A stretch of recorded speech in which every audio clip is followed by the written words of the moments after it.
तो चलिए बच्चों, मैं आपके लास्ट वीडियो में मैंने आपको क्वेश्चन नंबर 24 तक डाउट्स बताए थे, आपके सॉल्व करवाए थे। अब नेक्स्ट क्वेश्चन नंबर 28। तो question number 28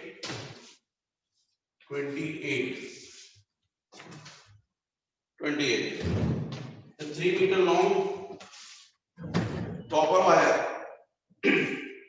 is carrying a current of 3 ampere, length 3 meter, current 3 ampere.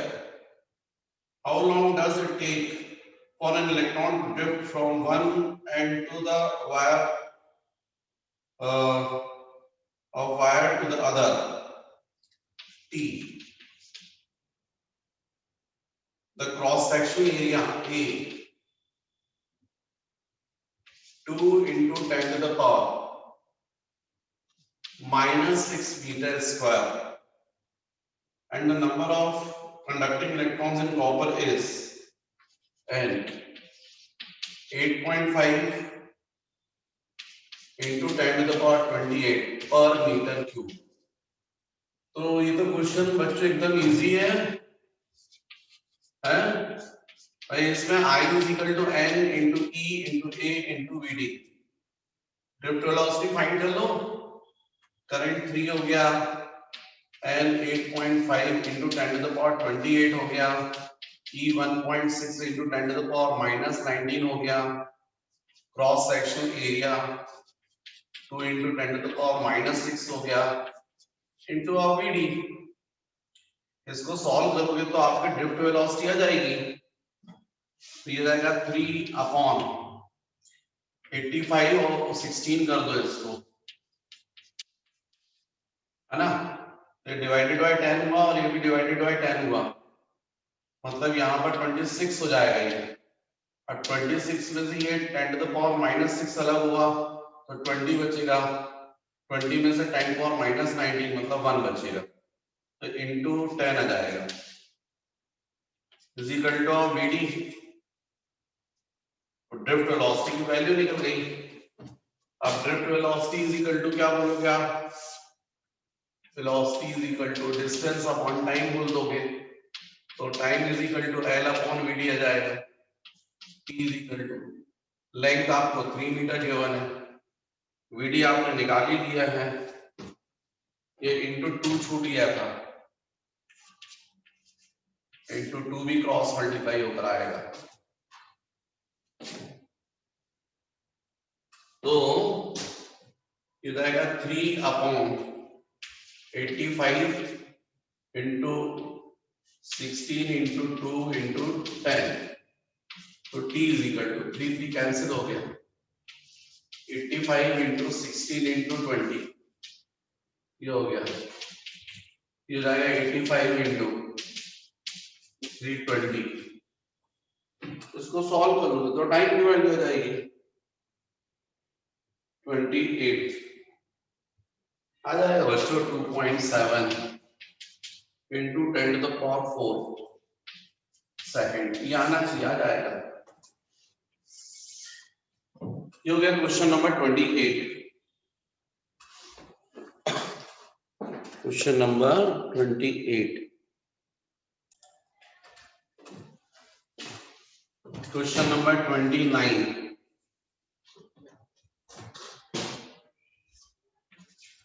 29 question क्या है? Very small current is send through a wire of length 15 metre 15 metre and cross sectional area 6 into 10 to the power minus 7 meter square. Its resistance is measured to be 5 ohm. 5 ohm. Find the specific resistance of material of wire at temperature of rho आपको find करना है। What will be the specific conductance? Sigma होगा। तो बच्चे इसमें तो क्या है, कुछ है ही नहीं इसमें। R is equal to rho into L by A। R क्या है 5, रो फाइंड करना है, लाइन 15 हो गई, area 6 into 10 to the power minus 7 हो गया, 5 से ये 3 हो गया, 3 से ये 2 हो गया, रो की वैल्यू आ गई 2 into 10 to the power minus 7 ohm metre. Answer हो गया। और फिर आपको specific conductance sigma 1 by rho 1 upon 2 into 10 to the power minus 7, 1 by 2 का मतलब 0.5 इंटू 10 टू द पावर 7 पर ओम मीटर। सेकंड आंसर हो गया।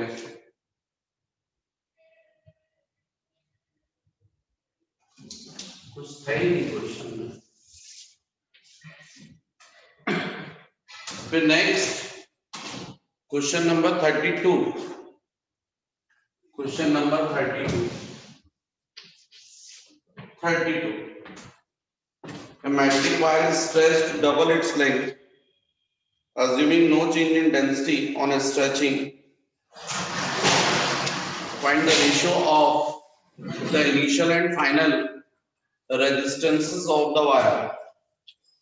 अरे ये तो बताया ना यार, final resistance R2 is equal to N square times of R1। यदि सेम वायर को स्ट्रेच करते और वॉल्यूम चेंज ना हो, डेंसिटी चेंज नहीं हो, तो न्यू रेजिस्टेंस जो होता है वो कितना हो जाता है, इनिशियल रेजिस्टेंस का N स्क्वायर टाइम्स। अब यहाँ पर डबल किया है तो R2 is equal to twice square into R1, तो R2 upon R1 is equal to 4:1। Answer कैसा कर रहे हो बच्चों, ये डाउट पूछ रहे हो तुम लोग। अच्छा, इनिशियल एंड फाइनल रेजिस्टेंस का रेशियो बोला है, ये मैंने फाइनल अपॉन इनिशियल निकाला है, इनिशियल अपॉन फाइनल कितना हो जाएगा 1/4, ये आंसर हो जाएगा। 32 आप लोगों ने पूछा था। फिर आप लोगों ने मुझसे पूछा है क्वेश्चन नंबर 36।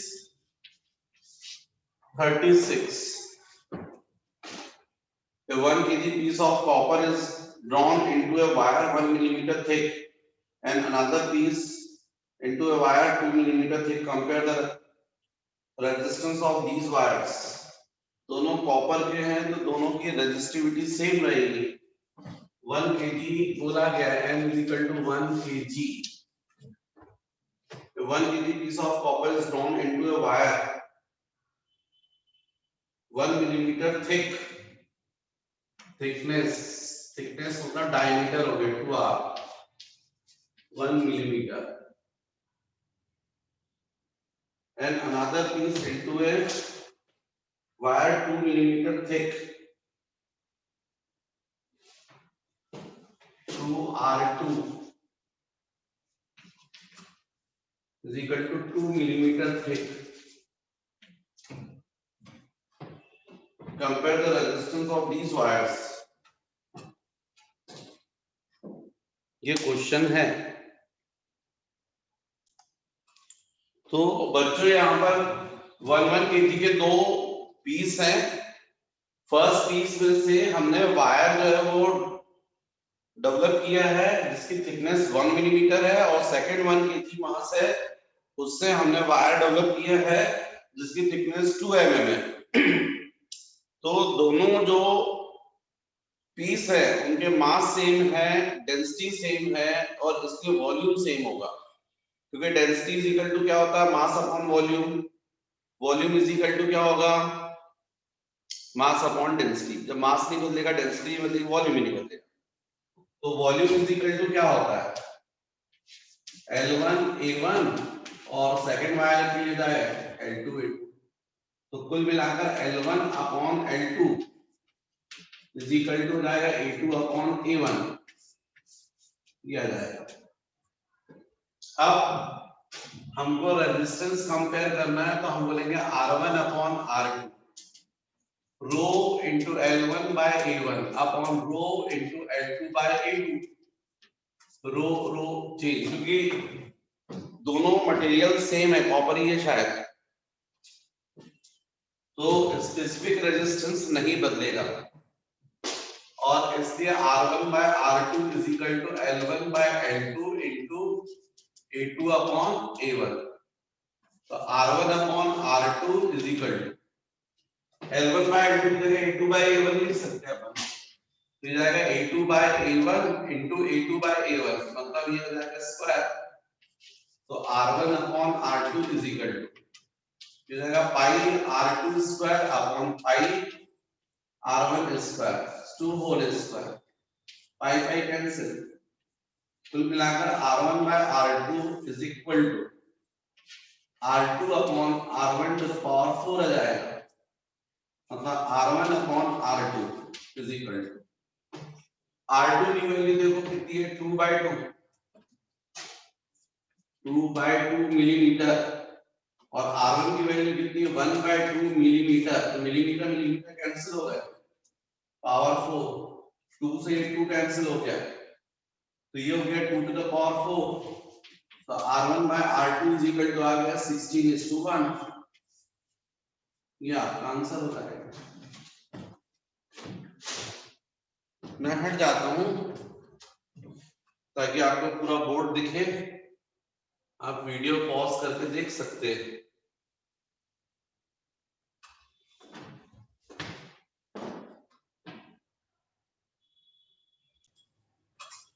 नेक्स्ट बच्चों, question number 37। Two wires of equal lengths, one of aluminium and the other is copper, have equal resistances. Which one is lighter? मास पता कैलकुलेट करना पड़ेगा। The resistance of aluminium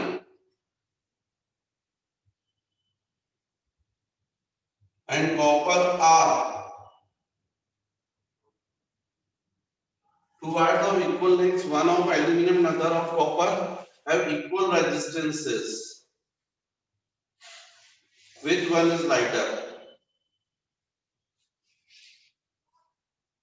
The resistances of aluminium, resistance नहीं, specific resistance, specific resistance given है rho 1 2.63 into 10 to the power minus 8 ohm meter और rho 2 1.72 into 10 to the power minus 8 ohm meter, and densities D1 2.7 into 10 to the power 3 kg per meter cube, and density of copper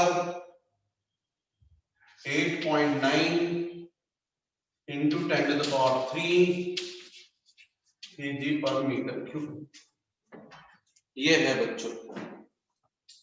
तो इस question में हमको length equal है, resistance equal है। Solution, volume पता करना पड़ेगा भाई। हमको क्वेश्चन में बोला R1 is equal to R2, R1 row L1 by A1 row 2 L2 by A2, L1 और L2 कैंसिल क्योंकि लेंथ इक्वल बोला है।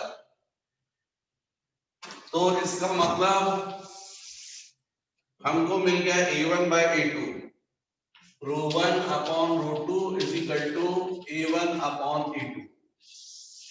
ये वैल्यू आ गई है। क्रॉस सेक्शन एरिया जो है उसका रेशियो निकल आया। अब मासेस M1 by M2, तो हमको मालूम है density is equal to mass upon volume, mass is equal to density into volume, density is equal to mass upon volume, mass is equal to density into volume, D1 V1 D2 V2, M1 upon M2 is equal to D1 by D2 volume area into length. A1 into L1 volume या A2 into L2। Volume क्या होता है? Area into length होता है। Length equal है, cancel हो गई, तो कुल मिलाकर m1 by m2 is equal to d1 by d2 into a1 by a2। a1 by a2 अपन ने निकाल लिया है, ρ1 अपॉन √2। तो इसकी हेल्प से अपने को मासेस मिल जाएंगे। क्या हो जाएगा? m1 by m2 is equal to d1 की वैल्यू क्वेश्चन में गिवन है 2.7 into 10 to the power 3 और d2 की वैल्यू गिवन है 8.9 into 10 to the power 3। ρ1 की वैल्यू गिवन है 2.63 into 10 to the power -8 और ρ2 की वैल्यू गिवन है 1.72 into 10 to the power -8। 10 to the power 3 cancel, ये कैंसिल। अब m1 by m2 is equal to 27 by 89, दोनों के पॉइंट्स हटा दिए और यहाँ 263 अपॉन 172। इसको सॉल्व कीजिए बच्चों, इससे आपको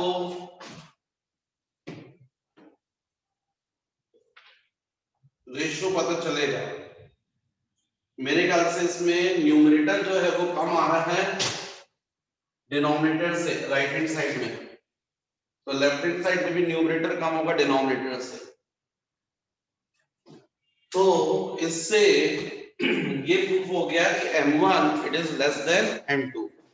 मतलब एल्यूमिनियम जो है वो वायर लाइटर है और इसीलिए एल्यूमिनियम वायर को जो है यूज किया जाता है ओवरहेड केबल्स में।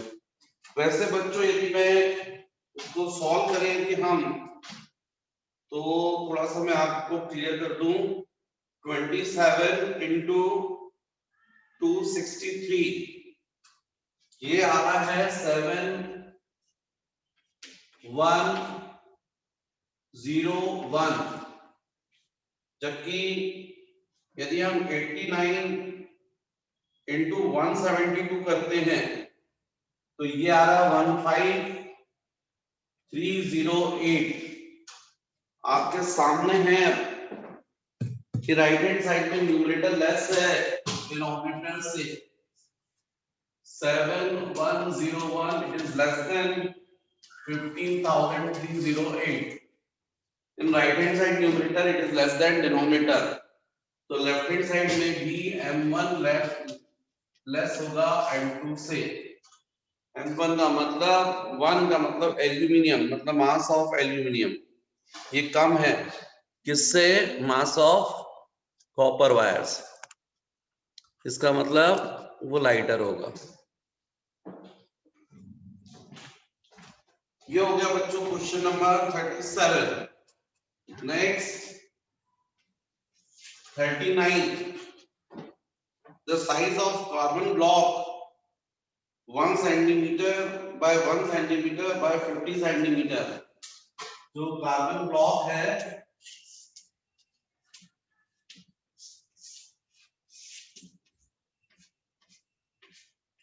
1 by 1 by 50 centimeter,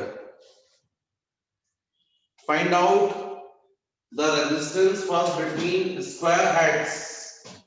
यदि मान लीजिए इसको A बोल दे और इसको B बोल दे, इसको सपोज C बोल दे और इसको सपोज D बोल दे, तो resistance between AB, square heads ये दिख रहा है ना आपको 1 by 1 के, तो हमको फाइंड करना है, find out the resistance between square ends of the blocks and second between the two opposite rectangular faces. Rectangular face ये वाला दिख रहा है, ये वाला और ये वाला, तो इनके बीच में भी रेजिस्टेंस फाइंड करें। तो रेजिस्टेंस अक्रॉस CD ये फाइंड करना, जबकि स्पेसिफिक रेजिस्टेंस गिवन है रो 3.5 into 10 to the power minus the ohm centimeter unit पर स्पेशली ध्यान दिया करो, बहुत जरूरी है। यदि अपन फर्स्ट करते हैं, फर्स्ट आर ए बी, तो आप बोलोगे rho into L by A, rho 3.5 into 10⁻³ ohm centimetre into length देखो 50 सेंटीमीटर और क्रॉस सेक्शन एरिया, क्योंकि ऐसा कंडक्शन होगा, करंट ऐसा जाएगा जब आप इसके क्रॉस रेजिस्टेंस निकालोगे, तो ये लेंथ हो जाएगी, ये क्रॉस सेक्शन एरिया हो जाएगा 1 सेंटीमीटर स्क्वायर, 1 बाय 1 का मतलब 1 centimetre square, 1 centimetre square, centimetre centimetre centimetre square, denominator के सेंटीमीटर स्क्वायर को कैंसिल कर, तो कुल मिलाकर आपका आर ए बी की वैल्यू आ जाएगी 3.5 बाय 35 बाय 10, तो इसको कैंसिल हो जाएगा, तो 35 इंटू 5 इंटू 10⁻³ ओम, ये आर ए बी की वैल्यू आएगी। जब आपको बोला रेक्टेंगुलर फेस सेकेंड, तो आप समझे कि ये ऐसा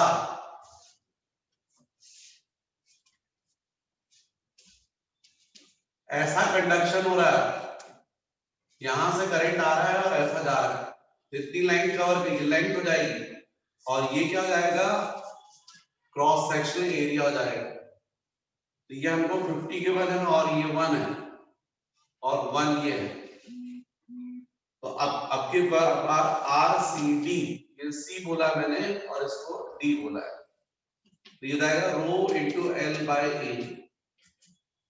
तो R C D is equal to rho कितना होगा 3.5 into 10⁻³ ohm centimetre into L कितना हो गया 1 सेंटीमीटर और एरिया 50 बाय 1